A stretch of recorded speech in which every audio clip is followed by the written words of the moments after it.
Vamos a iniciar en esta mañana orando al Señor primeramente. Encomendémonos a nuestro Dios. Padre nuestro, en el nombre de nuestro Señor Jesucristo, en esta mañana te damos a ti las gracias por tenernos en este lugar, traernos en este santo día, el cual, Señor, hoy dedicamos y entregamos a ti como tu palabra lo indica, Señor, recordando tu obra poderosa entre los muertos, la vida dada por ti mismo, dada por el Padre, dada por el Espíritu Santo, triunfando sobre todos tus enemigos, ascendiendo a los cielos, sentándote a la diestra de Dios Padre, intercediendo eficazmente como sumo sacerdote por tu iglesia.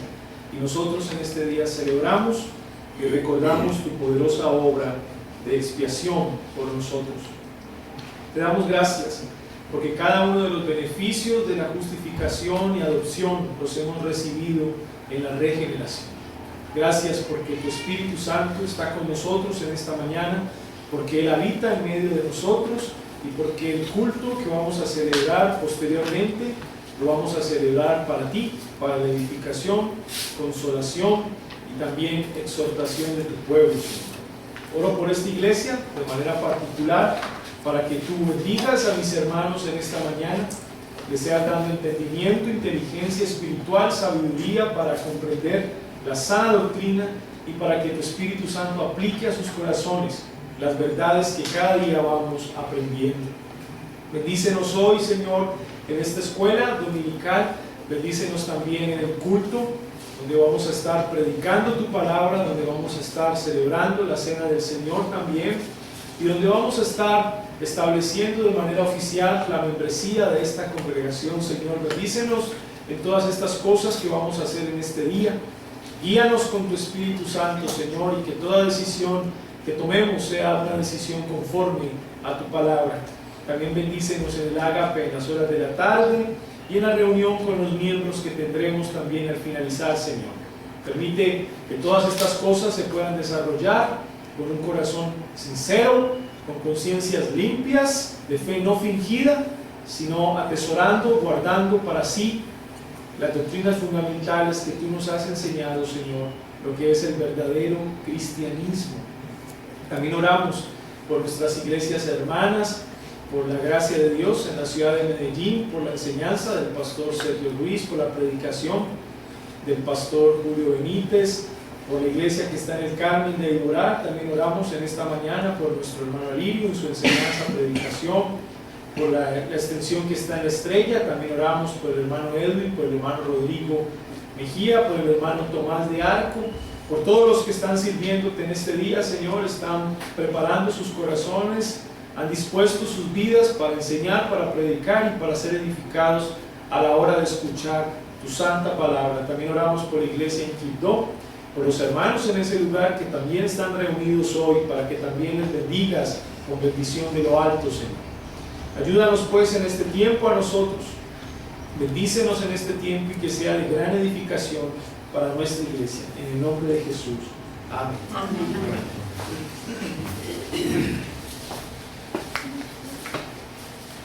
Hablando de la iglesia o la eclesiología, y ustedes se han dado cuenta, por lo menos en el día de ayer, pasamos en la tarde hablando de la eclesiología, de la doctrina de la iglesia, y particularmente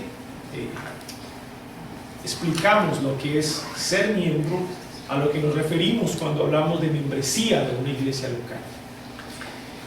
Hay un oficio que es muy importante, aparte del oficio del pastor, pero que en muchas congregaciones no se entiende muy bien ese oficio.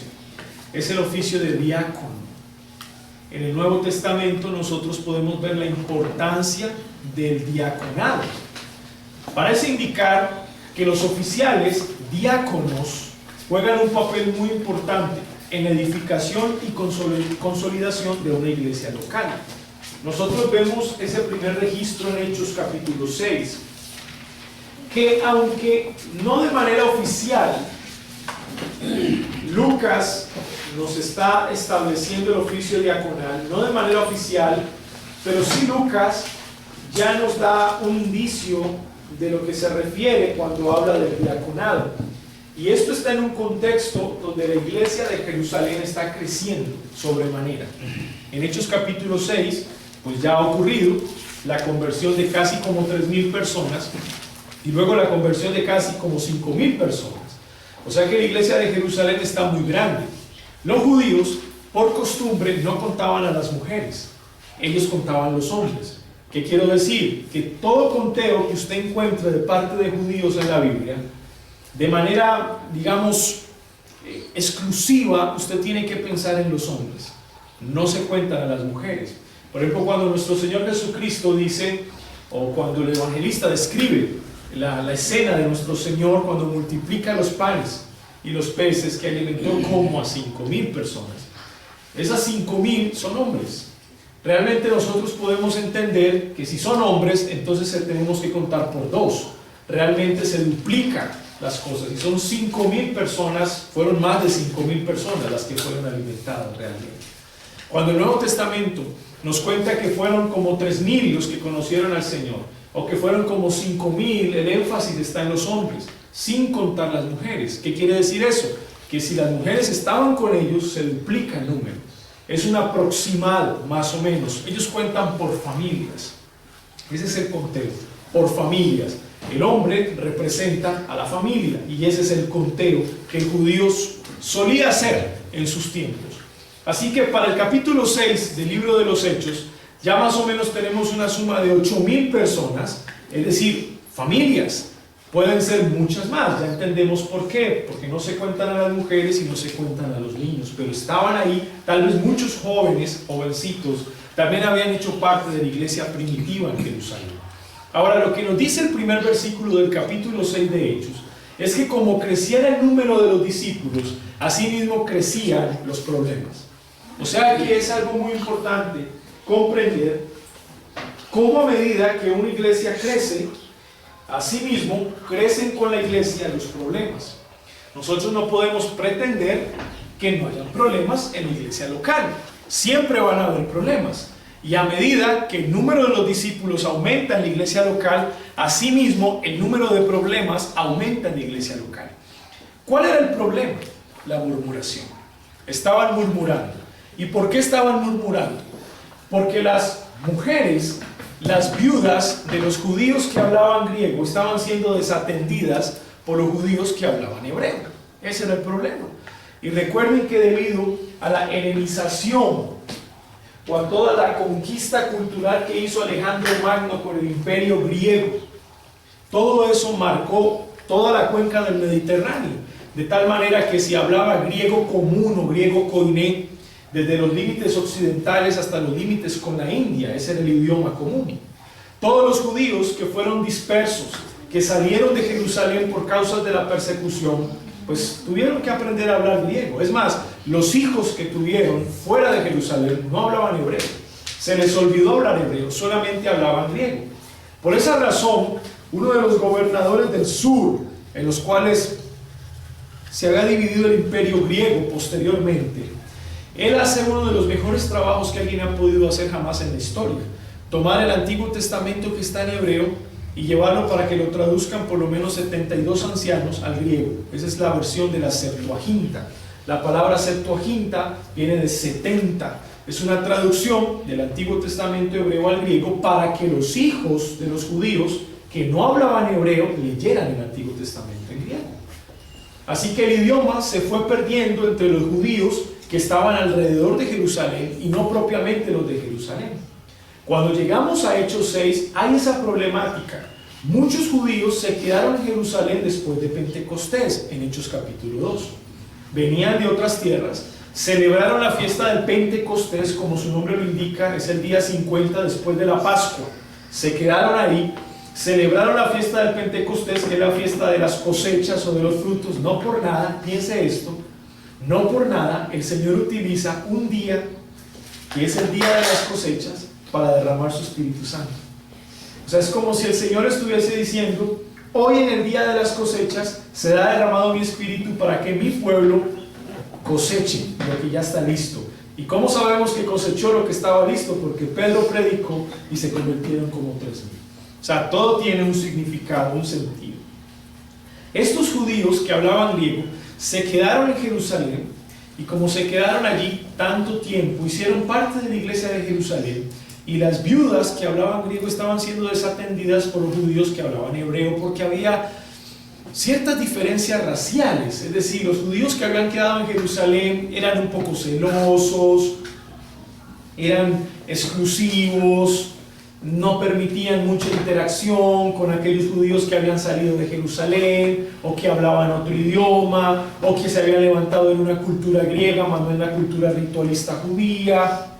Habían ciertos recelos, entonces empezaron a haber murmuraciones. Ese es el problema. Ese es el problema del cual yo quiero que usted pues tenga en cuenta. Yo sé que usted este texto ya lo conoce. Entonces encontramos en el versículo 1 el problema. Ahí hay un problema. Pero, ¿cuál es la solución? Y aquí es donde yo quiero que usted piense conmigo de manera como reflexiva. Convocaron a la multitud de los discípulos y dijeron: no es justo que nosotros dejemos la palabra de Dios para servir a las mesas. Los apóstoles de Cristo se estaban encargando de enseñar, se estaban encargando de predicar y se estaban encargando de servir a las mesas. ¿Qué es servir a las mesas? Y esa es la pregunta. ¿Qué es servir a las mesas? Resulta que ellos tenían que hacer un trabajo de recolección de alimentos.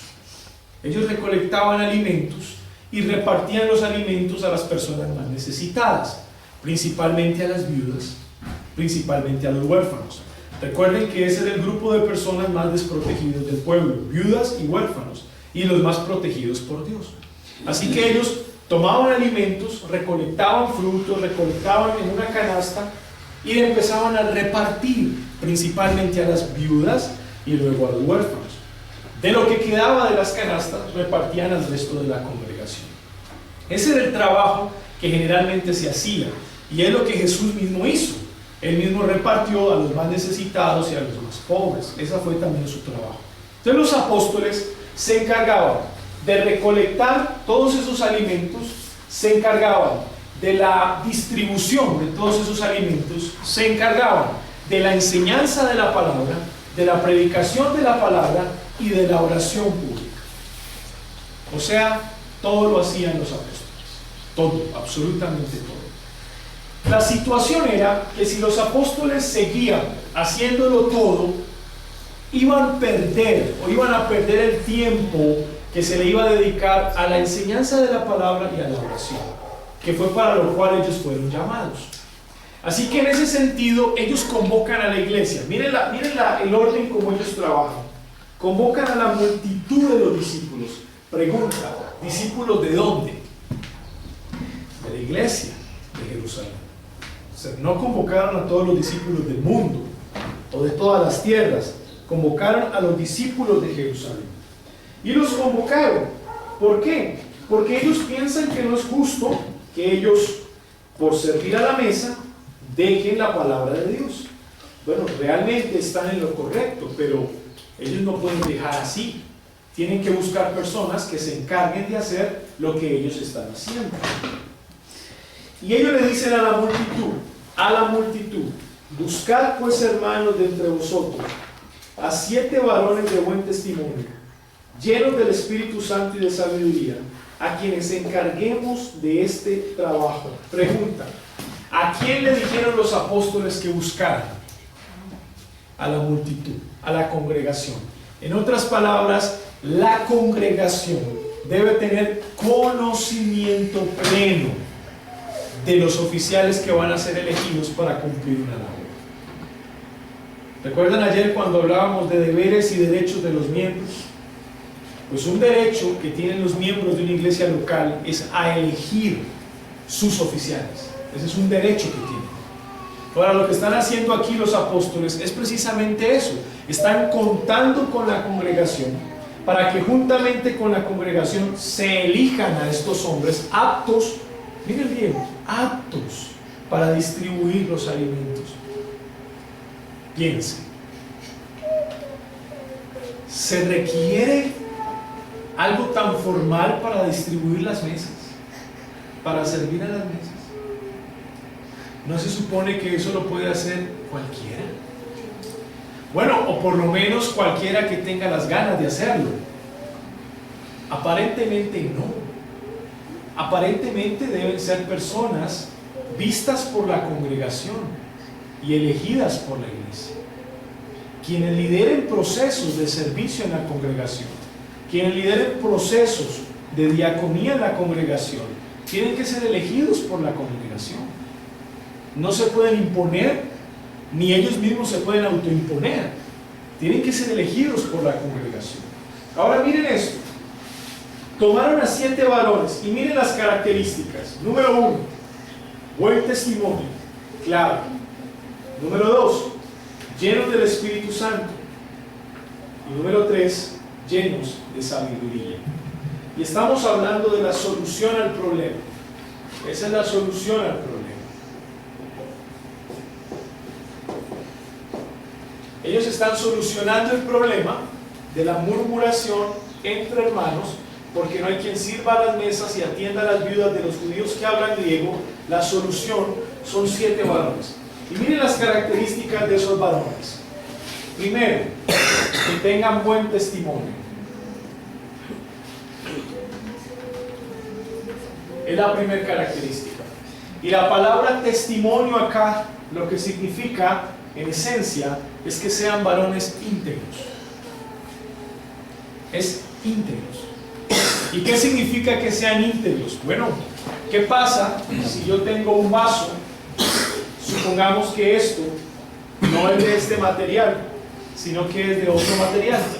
Y supongamos que yo lo dejo caer al piso y él se quiebra y se parte en pedazos. La palabra correcta sería se desintegró. Intégrelo nuevamente. Esa es la forma como el Señor habla de las esposas, como los apóstoles hablan de las esposas. Como vaso más frágil. ¿Qué quiere decir? Se puede desintegrar. Intégrelo. Qué difícil, ¿no? Qué difícil. Ahora, cuando nosotros hablamos de integridad, estamos hablando de que todas las partes del vaso se conecten bien, de tal manera que se forme el vaso, como un rompecabezas. Que si yo tomo una parte acá y yo tomo otra parte acá y las uno, conectan. Eso quiere decir integridad. Conectan. Y si yo pongo otra parte, conecta y voy haciendo un vaso, voy formando el vaso. Eso es integridad. Cuando una persona es íntegra, todas las partes que conforman a la persona calzan de tal manera que forman una persona. No hay una parte que no calce, como si esto no es de aquí. Por eso cuando una persona es falta de integridad o falta a la integridad, no es una persona íntegra, generalmente le hace faltan piezas para armar el vaso. ¿Sí entiende lo que quiero decir? Le hacen falta piezas. No es del todo íntegra, es decir, no está completa. Hay algo que esconde, hay algo que no se ve, hay algo que le hace falta. Esa es una persona no íntegra. Generalmente, en nuestros términos diríamos, tiene muchos secretos. Y no sabemos realmente cómo es esa persona en realidad. Así que cuando se utiliza buen testimonio, se hace referencia a la integridad de los varones. No tienen nada que esconder. Todas sus partes encajan perfectamente, de tal manera que nosotros podemos ver la forma del vaso y no hay nada que esconder. Así que estos varones son varones íntegros, pero son varones que están llenos del Espíritu Santo.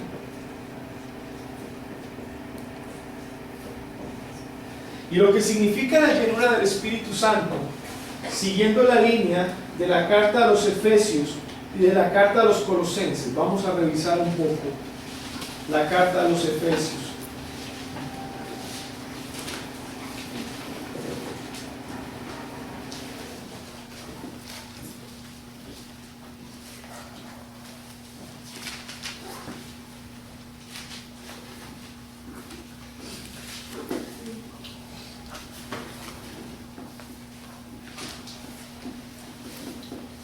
capítulo 5, vamos a leer desde el 17 en adelante, 5:17. Dice: por tanto, no seáis insensatos, sino entendidos de cuál sea la voluntad del Señor. No os embriaguéis con vino. No os embriaguéis con vino, en lo cual hay disolución. Punto y coma. Antes bien, contraste. Es un contraste. Antes bien, lo contrario a embriagarse con vino es ser llenos del Espíritu. En otras palabras, según Pablo, ¿qué es ser lleno del Espíritu? Es ser sobrio. Porque el contraste es ser ebrio. ¿Sí está entendiendo? Y una persona ebria no es sobria. No tiene dominio propio para controlar sus emociones.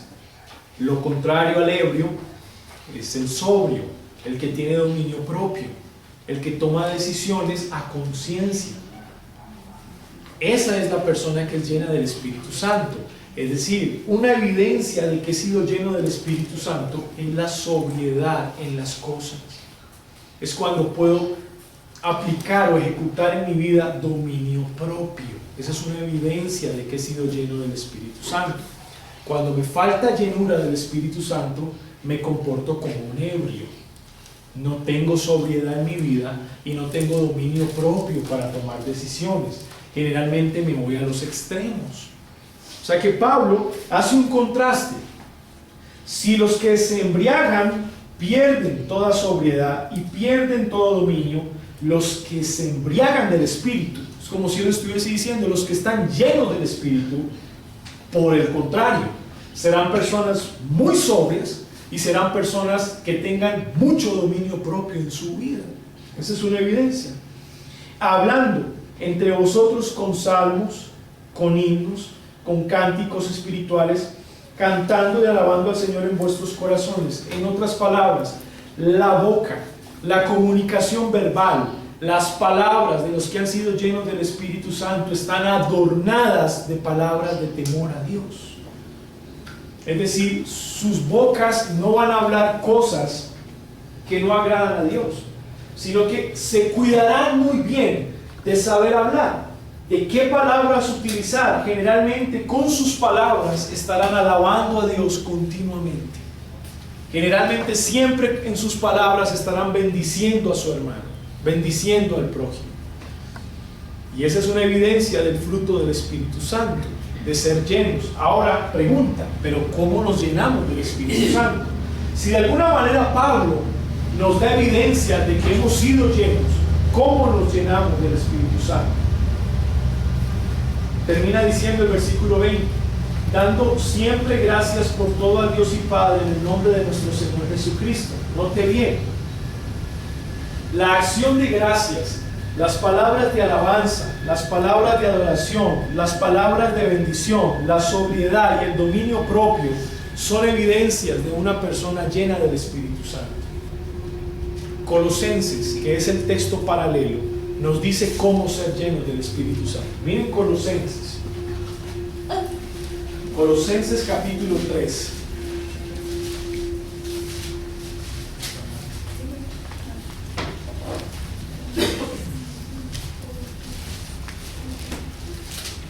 Versículo 16 y 17. Ahora, en Colosenses, el apóstol Pablo va a cambiar la expresión lleno del Espíritu Santo por otra expresión. Son dos textos paralelos.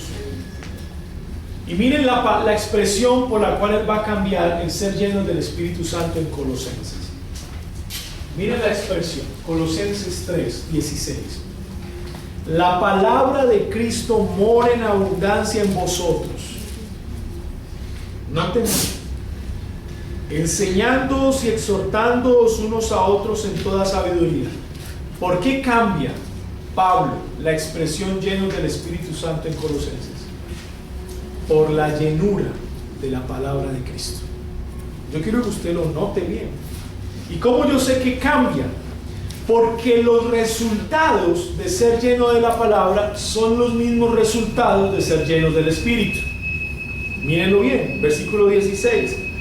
Cantando con gracia en vuestros corazones al Señor, con salmos e himnos y cánticos espirituales, y todo lo que hacéis, sea de palabra o de hecho, hacedlo todo en el nombre del Señor Jesús, dando gracias a Dios Padre por medio de Él.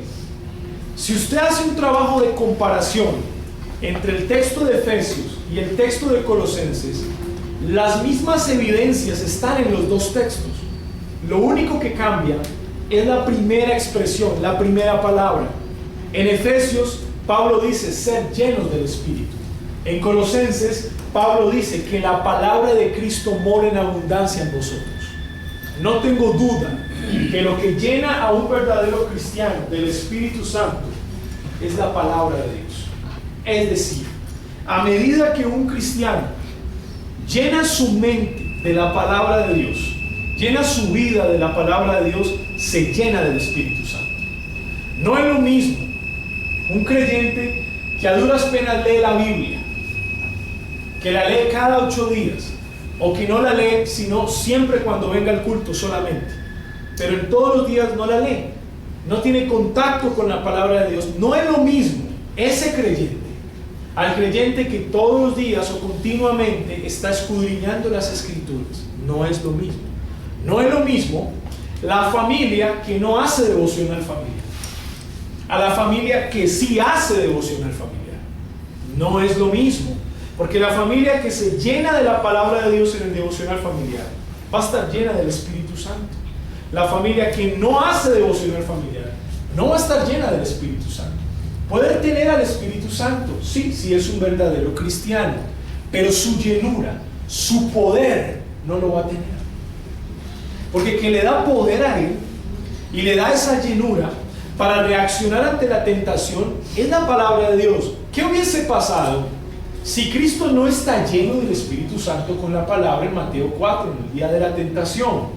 Cuando Satanás lo tienta, pues él va a caer en tentación. Pero todas las respuestas de Jesús es: un escrito está. La palabra de Dios dice esto. ¿Tú dices esto? No. La palabra de Dios dice esto. Solamente a Dios servirás, solamente a Él adorarás. No me inclinaré a ti. ¿Dónde dice eso? Nuestro Señor Jesucristo se la pasó citando Deuteronomio en toda la tentación. ¿Cómo sabía Jesús Deuteronomio? ¿Cómo sabía utilizar los textos de Deuteronomio en cada una de las tentaciones sin salir de su contexto? Por eso Jesús era un buen hermeneuta. Toda la aplicación que hizo Jesús de Deuteronomio en el tiempo de la tentación tenía una gran exégesis. Por ejemplo, nunca sacó de contexto ninguno de los textos. Pero ¿cómo hace él para aplicarlo en medio de la tentación? Porque él estaba lleno del Espíritu Santo.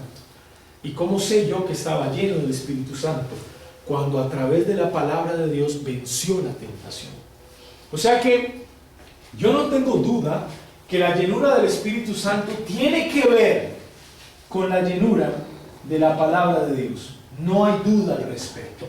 Y cuando hablo de la palabra de Dios, no estoy hablando de estudiar las Escrituras como un objeto simplemente, como lo pueden hacer algunos teólogos objetivistas liberales, que ellos toman la palabra de Dios como un objeto al cual le van a aplicar un método para ver si es o no es la palabra de Dios, para ver si me convenzo o me persuado. No, me estoy refiriendo aquí es a leer la palabra de Dios como si el mismo Dios te estuviera hablando a tu propia vida. Cada texto que estás leyendo es como si Dios mismo te estuviese diciendo en ese día lo que tienes que hacer y de lo cual te tienes que arrepentir. No es simplemente qué lindo, se lee tan linda la palabra de Dios, qué bonito, y paso la hoja. ¡Wow! ¡Qué hermosa! Y paso la hoja.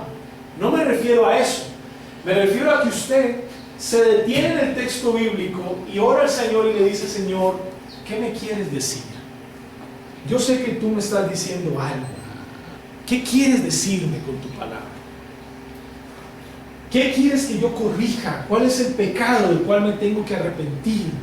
Es eso lo que estoy hablando. Es que la palabra de Dios nos llene, nos sature, nos hable. Es Dios mismo hablándonos a través de ella. Y estos varones tenían que tener este requisito, lo tenían que cumplir. Tenían que ser llenos del Espíritu Santo. Por ende, ¿cómo iban a hablar?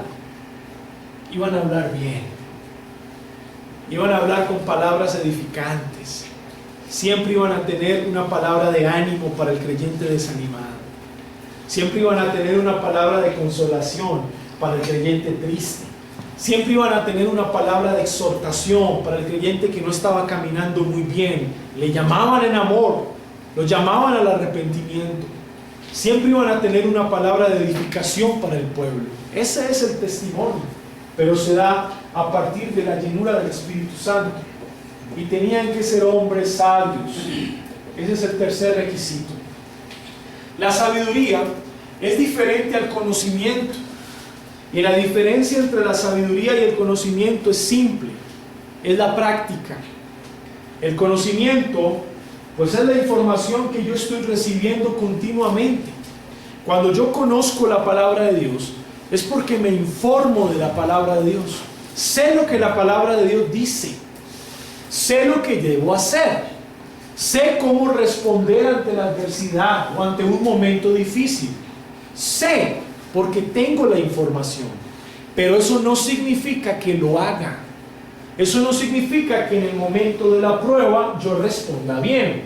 Tal vez sé cómo responder, pero en el momento de la prueba o la tentación caigo en pecado. ¿Qué hace falta? Sabiduría.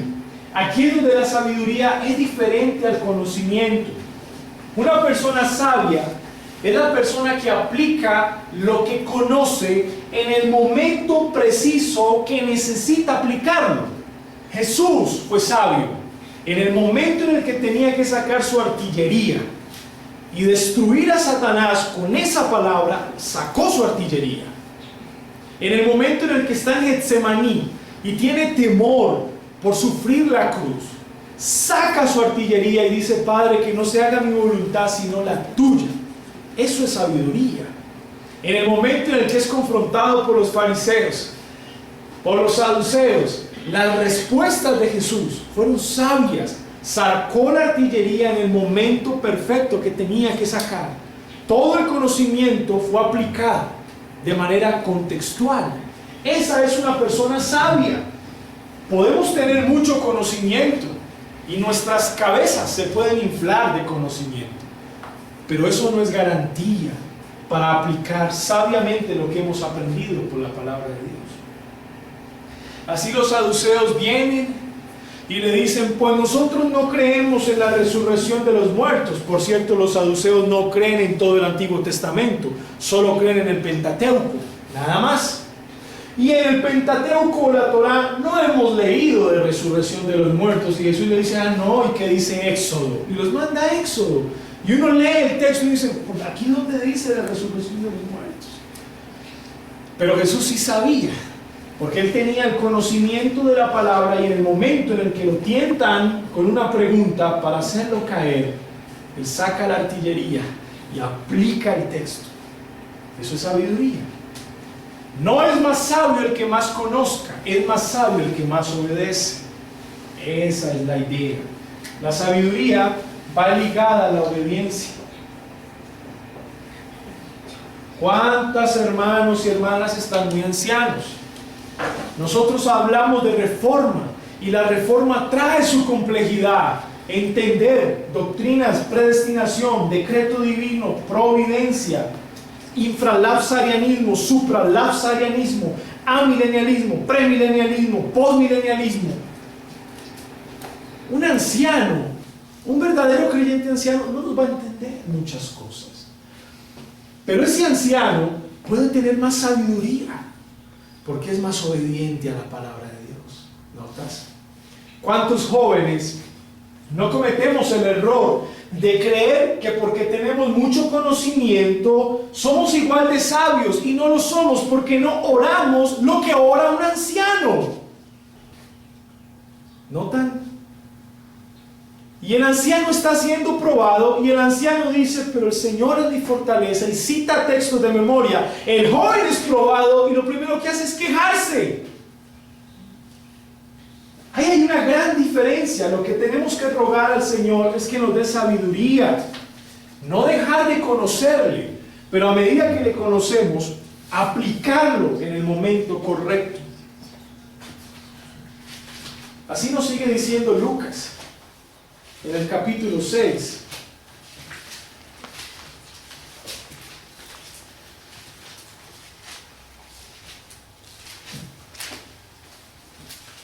A estos varones que tienen estas tres características se les va a encomendar la tarea de suplir las necesidades de las viudas. Miren qué gran tarea.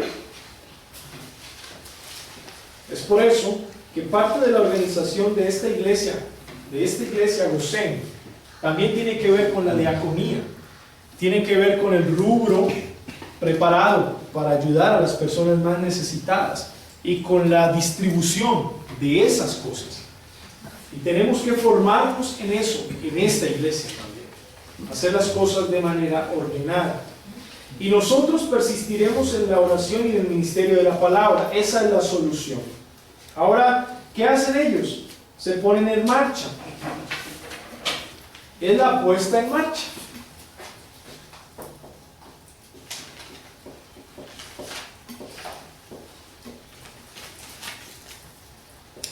Es la puesta en marcha.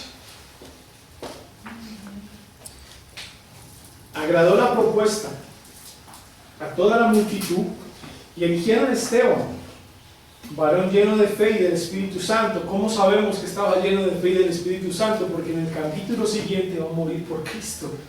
¿Cómo no? ¿Se da cuenta cómo escribe Lucas la historia? Porque Lucas es un historiador y en su narrativa histórica eso es lo que él está haciendo. Nos cuenta la historia de los primeros servidores y luego nos da una pistica de lo que va a pasar más adelante. Esteban cumple estos requisitos, pero con él hay más. Por cierto, el nombre Esteban no es judío, es griego. Es un nombre griego. Varón lleno de fe. Felipe no es judío, es griego. A Prócoro, griego. Nicanor, griego. A Timón, griego. Parmenas, griego. A Nicolás, griego, prosélito de Antioquía. Este Nicolás que está aquí no era judío. Todos los demás eran de ascendencia judía, pero no habían nacido seguramente en Jerusalén. Muy posiblemente venían de otras tierras. Y los nombres que tenían no eran judíos, eran nombres griegos. ¿Por qué? Estratégico, ¿verdad? Porque ¿quién mejor que los judíos de habla griega que suplan las necesidades de las viudas de los griegos? Es estratégico. No iban a elegir a judíos para que suplieran las necesidades de las viudas griegas, porque lo más seguro es que van a caer en el mismo problema de murmuración. Miren lo estratégico. ¿Qué mejor que elegir a 7 varones que tienen nombres griegos, que hablan muy bien griego y que se van a identificar con las necesidades de los judíos griegos? Es estratégico. Prosélito quiere decir una persona que no es judía, pero que se hace judía, que cumple el ritual judío, finalmente se hace circuncidar, no importa la edad que tenga. Difícil, ¿no? Yo no me haría prosélito. A los cuales presentaron ante los apóstoles, a quienes orando les impusieron las manos. Ahora miren el versículo 6. A quienes orando les impusieron las manos. Este oficio de servidores es un oficio que tiene un testimonio público. No es en secreto. Vengan ustedes y nos organizamos aquí. No es en secreto. Este oficio es un oficio público. La congregación tiene que conocer a los candidatos y la congregación tiene que elegir a los candidatos. Y los pastores, que en este texto son los apóstoles, en una ceremonia pública imponen sus manos y hacen una oración pública por estos varones para que queden oficialmente en el cargo de diácono. Ahora, el texto no nos dice nada de diaconado, pero la palabra que utiliza Lucas en el versículo 2, cuando dice: no es justo que nosotros dejemos la palabra de Dios para diaconai, y la palabra se traduce aquí para servir a las mesas. La palabra griega es diácono, allí, Es como si dijera, no es justo que nosotros dejemos la palabra de Dios para diácono de las mesas. Eso es, para ser un diácono de las mesas.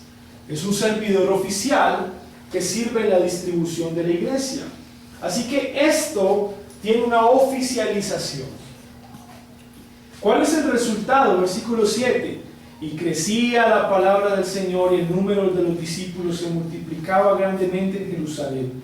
También muchos de los sacerdotes obedecían. Y ahí está la solución del resultado.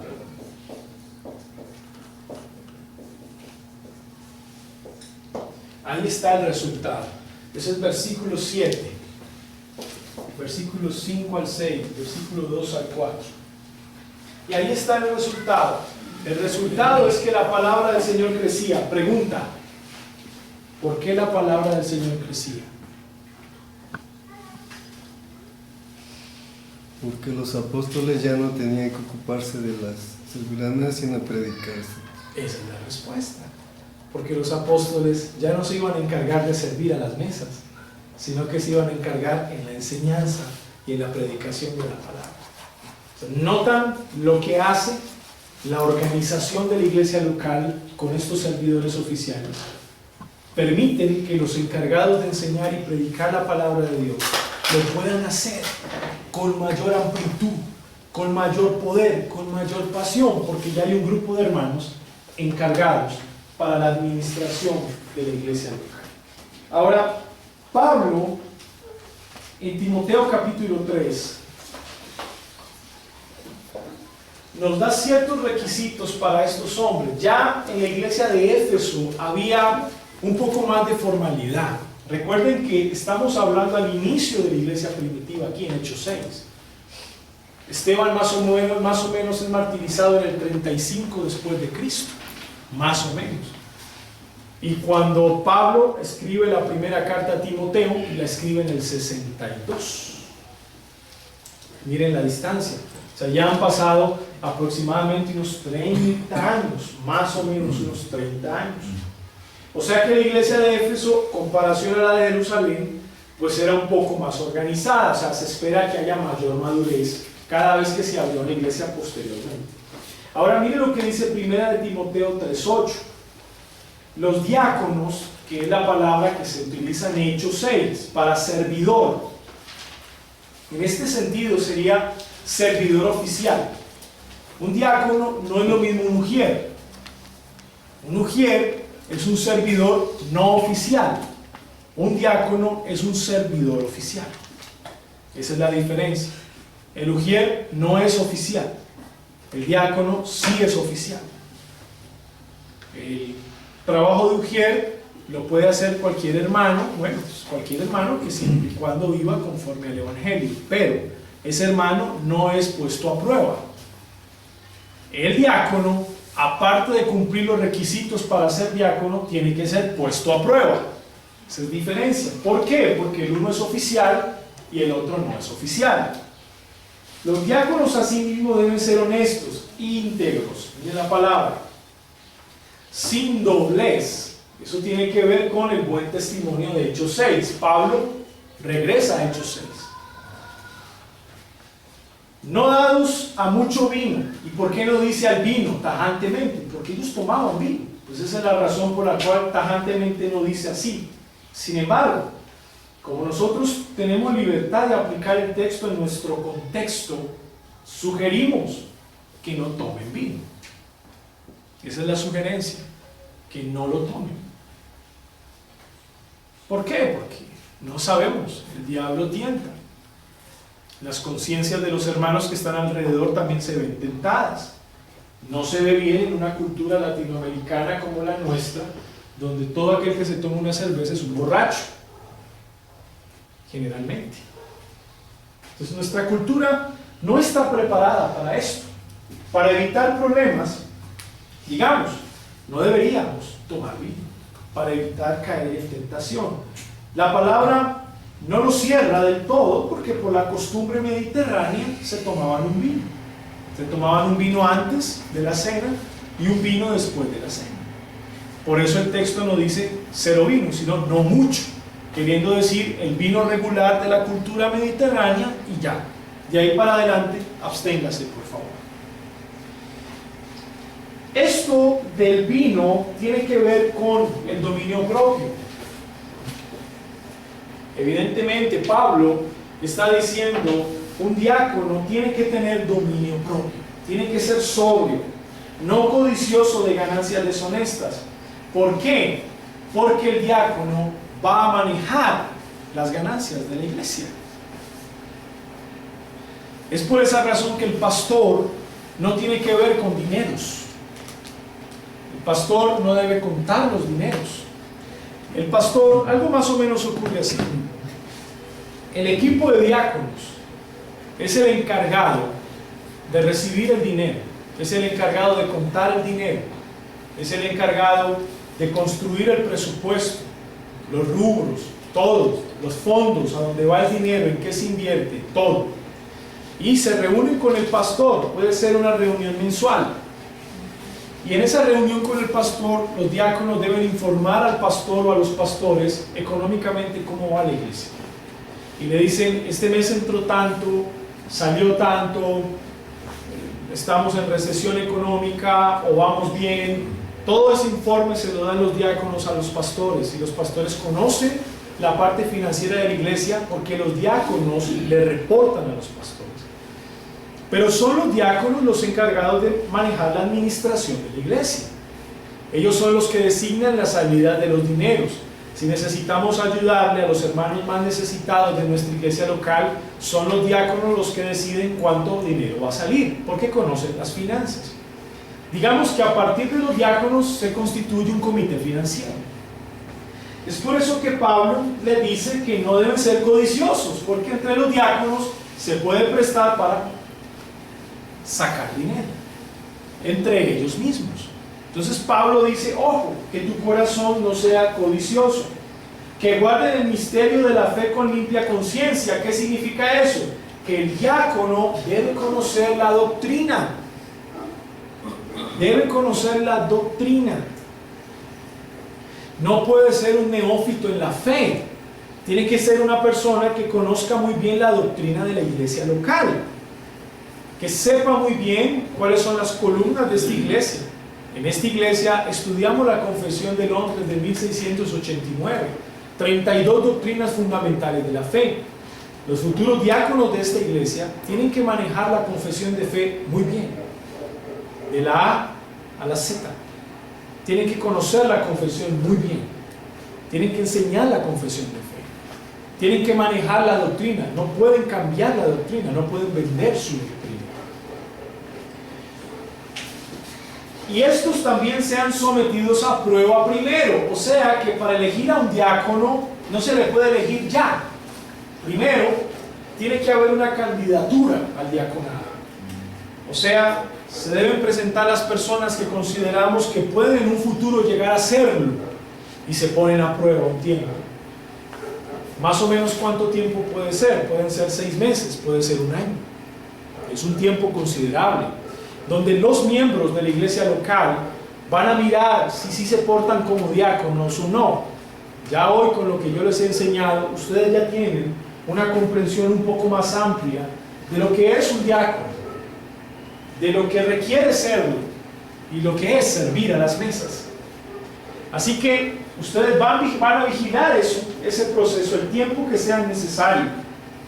Pueden que los candidatos a diácono en el camino digan, yo no tengo ese llamado, y den un paso atrás. Está bien, están siendo sinceros. O puede que en el camino muchos de ellos flaqueen en su fe y la congregación identifique, no estaba preparado para ser un diácono. Puede que muchos de ellos no cumplan los requisitos, no estaban listos. Pero puede que muchos de ellos sí cumplan los requisitos y puede que sí vayan a llegar a ser diáconos. Pero ¿quién vigila el proceso de prueba? La congregación, porque finalmente la congregación va a elegir por ellos. Entonces, siendo elegidos, ejerzan el diaconado si son irreprensibles. Ahí está. Tienen que ser irreprensibles. Si cumplen esto, son irreprensibles. Ahora, las mujeres, las esposas de los diáconos. las esposas de los diáconos deben ser mujeres honestas. O sea que cuando presentemos a los candidatos a diáconos en esta iglesia, pues la iglesia también debe mirar a la esposa del diácono, del candidato, perdón. Su mirada no puede ser la mirada de juicio. No, tiene que ser una mirada racional, conforme a lo que dice la palabra de Dios. Las esposas de los diáconos deben ser honestas. En otras palabras, también deben ser mujeres íntegras. No calumniadoras. Deben ser mujeres en su comunicación verbal muy prudentes. Muy prudentes. No van a estar con chismes, no van a estar calumniando, no van a estar levantando falso testimonio. Deben ser mujeres sobrias. Sobrias. Y esa palabra sobria es en todo. En su manera de vestir deben ser sobrias. En su manera de hablar deben ser sobrias. En su manera de los gustos o las pasiones del mundo deben ser sobrias. Hay deleites en el mundo que el Señor nos permite deleitarnos, pero deben ser sobrias. En todo aspecto, las esposas de los diáconos deben ser mujeres sobrias.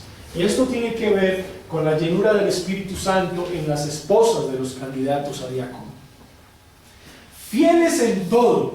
Y esa palabra fiel en todo, yo la dibujo así. Miren bien, a estas esposas, fieles en todo es esto. Si el diácono hace esto, ella va. Si él hace esto, ella va. Es como si la pierna izquierda fuera el diácono, la pierna derecha fuera su esposa. ¿Qué pasa si una pierna se me va para un lado y la otra para el otro? No avanzo. Es como fieles en todo es paso a paso, ella va. Paso a paso, ella va. Fieles en todo, ella va con él. Ella debe acompañarlo. Ella debe tener sus cargas. Ella debe ir con él para todas partes. Ella es fiel en todo, porque se van a encargar de la administración de la iglesia. Claro, él es el encargado oficial, porque él es el diácono, pero su esposa le va a ayudar. Las mujeres tienen unas cualidades tremendas para eso, y por eso Pablo las tiene en cuenta como esposas, porque las mujeres identifican muy fácil la necesidad del hermano. Ellas identifican muy fácil el hermano que no tiene que comer, la hermanita que tiene los mismos zapatos. Ellas, es más, trabajan con los niños muy fácil porque son muy dadas a eso. A eso se refiere. Cuando el diácono no vea cosas, su esposa debe identificar lo que no está viendo. Nos hace falta tal cosa, no lo habíamos visto así. Por eso el diácono tiene que escuchar a su esposa, mucho, tiene que escucharla mucho, no la puede ignorar en asuntos de la iglesia. Ella sabe quién necesita tal cosa y el diácono debe escucharla y vamos a tenerlo en cuenta. Es un trabajo en equipo, aunque el diácono es él. No creo que Pablo esté diciendo que hay diaconisas oficiales, no creo. Porque si hay diaconisas oficiales, quiere decir que para las mujeres hay un proceso de oficialización, de imposición de manos. Pero el testimonio bíblico no nos enseña eso. A todas las personas a las cuales se les impuso manos una vez en la historia fueron hombres, no hay mujeres. O sea que ayer, cuando hablamos del testimonio del Antiguo Testamento, que lo que en el Nuevo Testamento se enseña no es nuevo, sino que la misma línea del Antiguo Testamento contextualizado. Creo que para el trabajo diaconal es igual. Las manos se le han puesto encima solamente a los varones. ¿Qué quiere decir eso? Que el oficio de diácono, de manera oficial, formal, solamente es para los hombres. Son diáconos hombres. Pero sus esposas, las esposas de esos diáconos, no serán llamadas diaconisas. Romanos habla de la diaconisa Febe. Sin embargo, la palabra que aparece ahí por diaconisa es la palabra la servidora Febe. En otras palabras, lo que Pablo quiere decir es que Febe servía tanto que parecía un diácono. Eso es lo que él quiere decir. Ahora, las esposas de los diáconos oficiales pueden servir como ellos. Pueden servir mucho en la congregación. Pero oficialmente no son diaconisas, son esposas de diáconos. ¿Quiere decir esto que las demás hermanas de la iglesia no pueden servir? Sí pueden servir. Pero con ellas no se hará un proceso de oficialización. Es decir, con el resto de las hermanas que quieren servir, no se someterán a prueba y no se le impondrán manos, no. Serán servidoras de la iglesia, un servicio no oficial, como lo tendrán muchos varones de la iglesia que no llegarán a ser diáconos. Finalmente, los diáconos sean maridos de una sola mujer, fieles, es lo que quiere decir. No pueden ser adúlteros, de ninguna manera. Tienen que ser esposos fieles a sus esposas, que gobiernen bien sus hijos y sus casas. Bueno, ¿por qué les dice esto? Porque los diáconos van a ayudar a gobernar la iglesia juntamente con los pastores. Y si no saben gobernar su propia casa, ¿cómo van a ayudar a gobernar la iglesia? Tiene mucho sentido. Porque los que ejerzan bien el diaconado ganan para sí un grado honroso y mucha confianza en la fe que es en Cristo Jesús. Bueno, parece ser que muchos diáconos recibirán más recompensas que muchos pastores. Eso es lo que parece indicar. ¿Por qué? Porque el diácono servirá a la iglesia hasta que muera. Él servirá a la iglesia hasta que muera. Esa es la idea. Y parece ser que será más recompensado que el pastor. Pero eso no importa. Por eso es un grado honroso ser diácono. Mis hermanos, el diácono es fundamental en nuestra eclesiología. Es fundamental en la estructura de nuestra iglesia local. ¿Preguntas?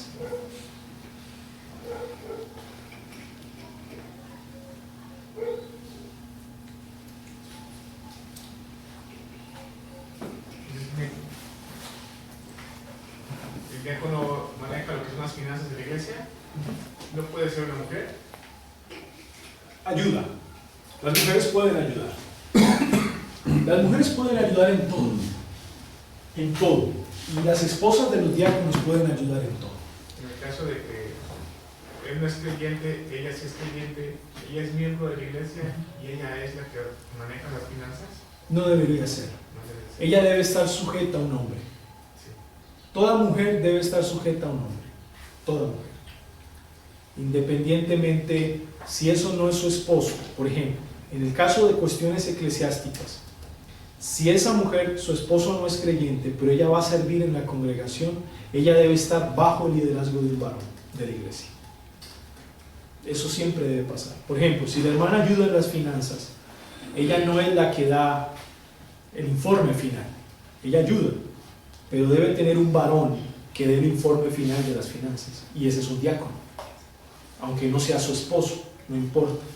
Pero esa hermana va a colaborar, pero es finalmente el diácono el que da el informe final. O sea, quien pone la cara deben ser los hombres, en todo, en la iglesia. En una asamblea ordinaria, quien informe lo que pase, tienen que ser los hombres que lideran los procesos. No deberían ser las mujeres, y eso hace parte de proteger a la mujer. Porque en el lugar en que más se ataca a los hermanos es en las asambleas. Porque te expones públicamente. Y toda la gente dice, no, pero yo no estoy de acuerdo con lo que él dice. Entonces, cuando es el hombre quien pone la cara y no es la mujer, hay protección a la mujer. Yo no quiero que mi esposa se pare al frente a darnos un informe en el cual ustedes no van a estar de acuerdo con lo que ella va a decir. Porque la voy a exponer. Como esposo yo tengo que protegerla. Entonces ella se queda sentada y yo como esposo soy el que doy el informe. Y si alguien tiene una crítica fuerte, me la dice a mí, no se la dice a ella. O sea que parte del liderazgo de hombres no es machismo, eso no tiene que ver, es protección a la mujer. Como representante, ¿verdad? El hombre siempre debe representar en todo sentido. ¿Me repito otra pregunta? Sí. Cuando hablamos de la llenura del Espíritu Santo, me recuerda cuando habla de Juan Bautista, que fue lleno en el vientre del Espíritu Santo. ¿Cómo entendemos esa situación? Esa llenura es la misma llenura de Hechos 1:8. Pero recibiréis poder. Dinamis, ¿cierto? De donde viene la palabra como dinamita, detonante, etc. La llenura del Espíritu Santo trae poder. Esto trae poder. La llenura de la palabra de Dios, la devoción espiritual trae poder. A Juan el Bautista el Señor le dio poder especial para cumplir el ministerio. A Jesús el Padre le dio poder especial para cumplir el ministerio. A los apóstoles les dio poder especial en Pentecostés para cumplir su ministerio.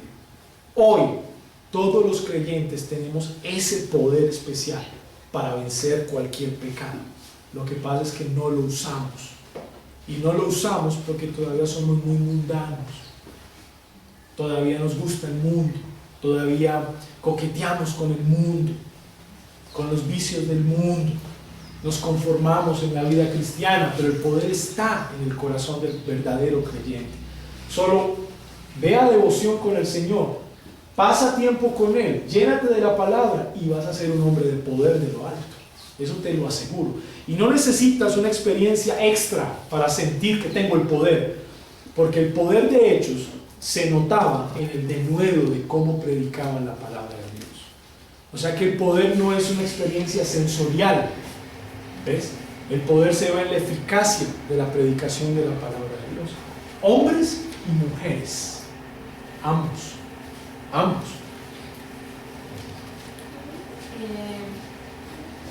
Dice que la esposa del diácono tiene que ser una mujer que no sea chismosa. Correcto. Entonces, vamos a suponer que el testimonio de él sea intachable. Correcto. Pero si su esposa, su manera de actuar no es intachable, no es como la de él, Lo descalifica. Ajá, lo descalifica. 100%. Igual pasaría en el pastorado. 100%. La mujer lo descalifica. También es por el requisito, hermano, de Porque- que no gobiernan en su casa. Sí, porque ellas son lo que nosotros hacemos de ellas. Es así de claro. Ellas son lo que mi esposa es lo que yo hago de ella. Y si ella está difamando, yo la he hecho así. En un momento de mi vida yo me di cuenta y no la paré en amor, no la detuve, la dejé seguir. Eso habla mal de mi liderazgo en casa. Ellas son lo que nosotros hacemos de ellas. Es por eso que ellas nos descalificarían. Ahora, no son ellas las que nos descalifican, nosotros mismos.